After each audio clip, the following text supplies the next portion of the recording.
Good morning student, class 12।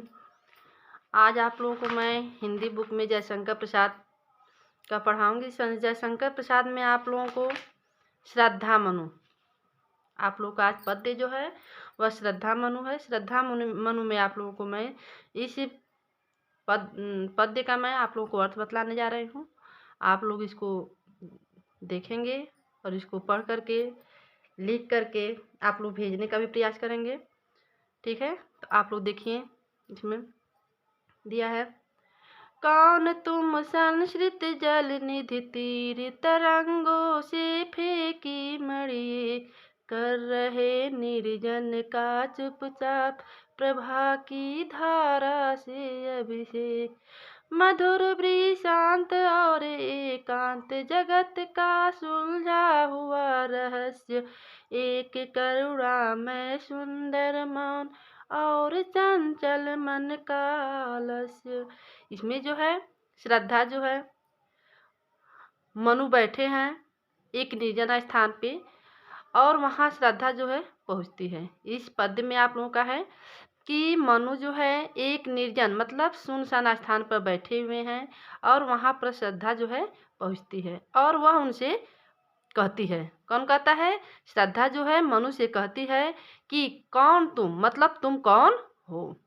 Sanskrit जल निधि तीर, संस्कृत जल निधि मतलब होता है कि संसार रूपी या भव सागर होता है। ठीक है, भव सागर या संसार रूपी समुद्र के किनारे। तीर मतलब क्या होता है? किनारे। मतलब श्रद्धा जो है मनु से कहती है कि तुम कौन हो इस संसार रूपी समुद्र के किनारे, जो तुम दिखाई दे रहे हो या जो तुम किनारे पर खड़े हो, तुम कौन हो।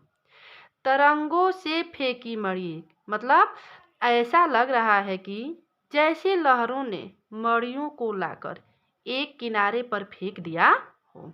तरंगों मतलब लहर, जैसे मतलब श्रद्धा जो कर रही है कि ऐसा लग रहा है कि ऐसा लग रहा है कि जैसे लहरों ने मणियों को लाकर किनारे पर फेंक दिया हो, अर्थात लग रहा है कि तुम फेंके गए हो।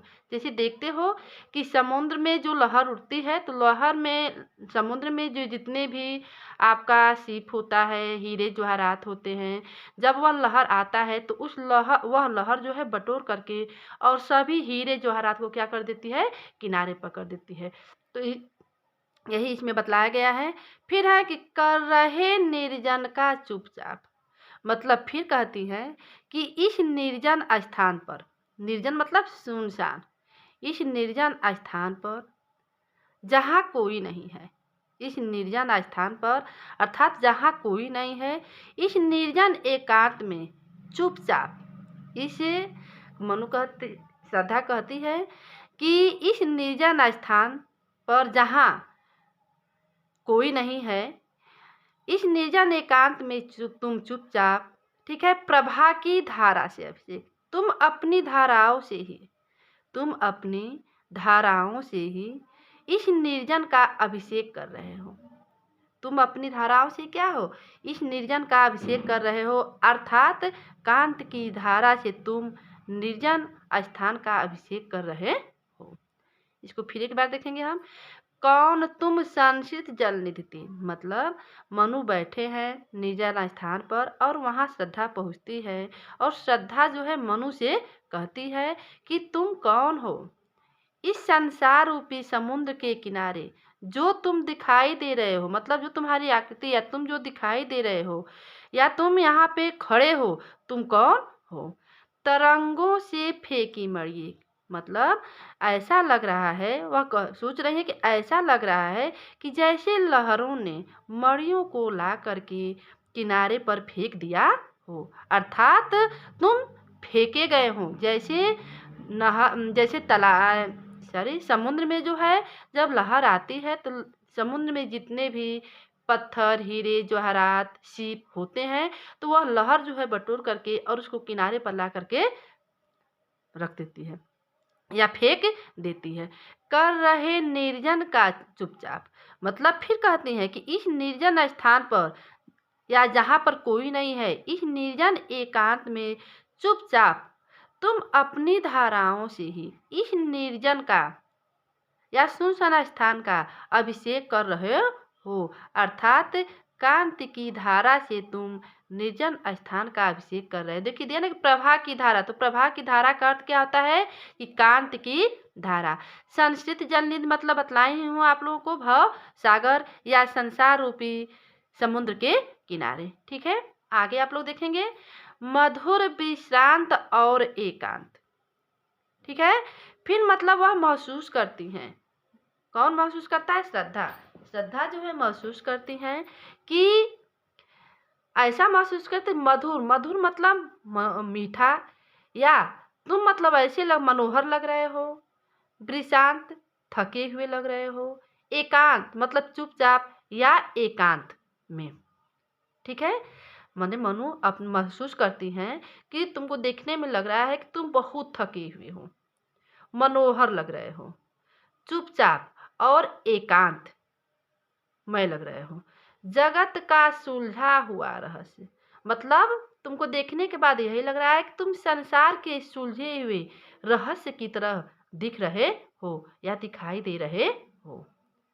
ठीक है, तुम संसार के सुलझे हुए रहस्य की तरह दिखाई दे रहे हो।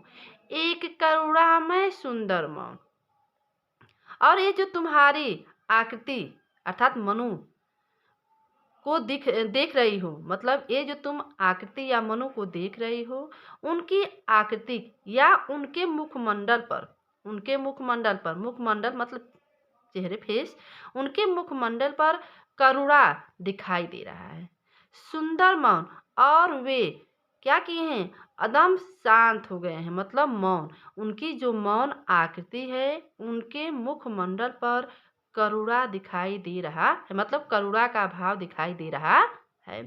और चंचल मन का रहस्य, और उनके मन की चंचलता, और उनके मन की चंचलता है, और उनके मन की चंचलता है, उनके भावों ने जो उनके अंदर, उनका जो मन है चंचल है। ठीक है, उनकी जो उनके मन की चंचलता है, उनके भाव ने उनको क्या बना दिया है? आलसी बना दिया है। किनको? मनु को। ठीक है, तो जो उनके अंदर मन की चंचलता है, जो उनका मन चंचल है, उस मन की चंचलता को, उनका जो भाव है, वह उनको आलसी बना दिया है। एक बार फिर देखेंगे हम कि मधुर विश्रांत और एकांत मतलब श्रद्धा महसूस करती हैं कि वे बहुत थके हुए, मनोहर लग रहे हैं, चुपचाप एकांत दिखाई दे रहे हैं। उनको देखने के बाद ऐसा लग रहा है कि जगत का सुलझा हुआ रहस्य, माने संसार के सुलझे हुए रहस्य की तरह यह दिख रहे हैं, अर्थात दिखाई दे रहे हैं। जैसे संसार में मतलब उनको देखने के बाद यही एहसास हो रहा है कि वह संसार के एक सुलझे हुए रहस्य की तरह दिखाई दे रहे हैं। एक करुणामय सुंदर मौन, और जो आकृति को देख रही हैं, और उनकी जो आकृति को देख रही हैं, अर्थात मनु को जब वो देख रही हैं, तो मौन, सुंदर मौन, मौन आकृति, उनके मुखमंडल पर करुणा का भाव दिखाई दे रहा है। और चंचल मन का आलस्य, और उनके मन की चंचलता है, और उनके अंदर या उनका मन जो चंचल है, उनके मन की चंचलता का जो उनके भाव के कारण उनका मन का चंचलता भी क्या हो गया है? आलसी हो गया है। अर्थात हम कह सकते हैं कि जो मनु है, उनका मन बहुत चंचल है, लेकिन उनके उनके जो भाव हैं, उनका भाव ही उनकी मन की चंचलता को आलसी बना दिया है। उनके मन की चंचलता को क्या कर दिया है बच्चों? आलसी बना दिया है। ठीक है, आगे दिया है कि सुनाया मनु ने मधु गुण जार। दिया है इसका कि सुनाया मनु ने मधु गुण जार, मधुकर का सा सब सानंद, किए मुख नीचा कमल समान, प्रथम कवि का ज्यों सुंदर छंद, प्रथम कवि का ज्यों सुंदर छंद। इसमें जो है मनु के हृदयगत का क्या भाव है, वह महसूस कर रहे हैं। कौन? श्रद्धा। मनु के हृदय के अंतर्गत क्या भाव है, उस भाव को जो है वह महसूस कर रही हैं, और वह कह रही हैं। कौन? श्रद्धा कर रही हैं। मतलब मनु के अंदर जो भाव है उसको महसूस करके और वे कह रही हैं कि सुनाया मनु ने मधु गुंजार। ये जो मीठा स्वर मनु ने, मतलब जब श्रद्धा ने ऊपर प्रश्न किया, ठीक है, श्रद्धा जो है प्रश्न करती है ना कि मतलब ये सब प्रश्न श्रद्धा के मन में उठ रहे हैं, जो मन मतलब श्रद्धा का है। ये सब प्रश्न पहले पद में दिए ये पढ़े हैं कि और चंचल मन का आलस्य। इसमें श्रद्धा का जो मन है उसके मन में ये सब क्या है, प्रश्न उठ रहे हैं। तो जब ये प्रश्न श्रद्धा करती है तो मनु के हृदयगत का क्या भाव है, मतलब मनु के अंदर क्या भाव होता है और वे उसके भाव को महसूस करते हैं और वे कह रहे हैं, कौन? मनु, कि सुनाया मनु ने मधु गुंजार। मतलब ये जो मीठा, मधु मतलब क्या होता है? मीठा। ये जो मीठा स्वर मनु ने सुना। जब मतलब श्रद्धा के मीठे स्वर को मनु ने सुना तो उनकी आवाज़ जब उनके कानों में गया तो उन्हें ऐसा लगा कि, दिया ना कि सुनाया मनु ने मधु गुंजार। मतलब ये जो मीठा स्वर मनु ने सुना और उनके कानों में वह मीठा स्वर गया तो उन्हें ऐसा लगा कि मधुकरी कासा सबसे आनंद। भ्रमरी, मतलब उनको ऐसा लगा कि एक भ्रमरी जो है गुनगुना रही है और कैसे आनंद से युक्त होकर गुंजार कर रही हो। मतलब मनु महसूस करते हैं तो उनको ऐसा लगता है कि एक भ्रमरी जो है उनके कानों में आकर क्या कर रही है, गुनगुना रही है और कैसे आनंद से युक्त होकर के वह गुंजार कर रही है। ऐसे शब्द मनु के कानों में जब पड़ा, ठीक है, तो वह क्या करते हैं, उन्होंने पलट कर देखा। जब उनके कानों में यह शब्द पड़ता है तो मनु क्या करते हैं, उनको पलट करके देखते हैं कि मुख नीचा कमल समान। मतलब कोई सामने है, ठीक है, लेकिन मुख नीचे किए हुए कमल के समान सुंदर जो मुख है। मतलब कमल के समान क्या है, सुंदर जो मुख है। या हम ये कह सकते हैं कि जो खिला हुआ, जैसे कमल खिला हुआ कमल नीचे की ओर झुका हुआ होता है। मतलब हम ये भी कह सकते हैं कि जैसे खिला हुआ कमल नीचे की ओर मुख करके झुका हुआ होता है, उसी के मतलब तुलना किया गया है कि किए मुख नीचा कमल समान। मतलब ऐसे कोई उनके सामने खड़ा है और मुख नीचे किए हुए कमल के समान सुंदर जो मुख है, ठीक है, कमल के समान सुंदर जो मुख है। या हम कह सकते हैं कि जैसे खिला हुआ कमल, ठीक है, नीचे झुके हुए होते हैं या झुके हुए के समान होते हैं।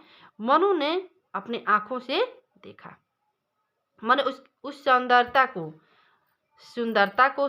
को क्या किया, मनु ने देखा। प्रथम कवि का जो सुंदर छंद और जो स्वर थे वे कैसे लग रहे थे, ऐसा लग रहा था कि जैसे कवि का बहुत ही सुंदर कविता उनके कानों में मधुरता से बांध ली हो।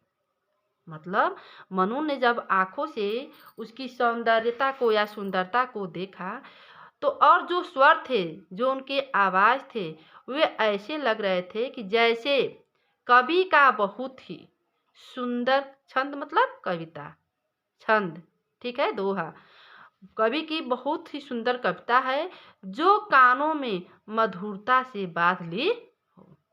ठीक है बच्चों, आज आप लोग वीडियो में यहीं तक पढ़ेंगे, अर्थ लिख करके जो है आप लोग सेंड करेंगे। Thank you.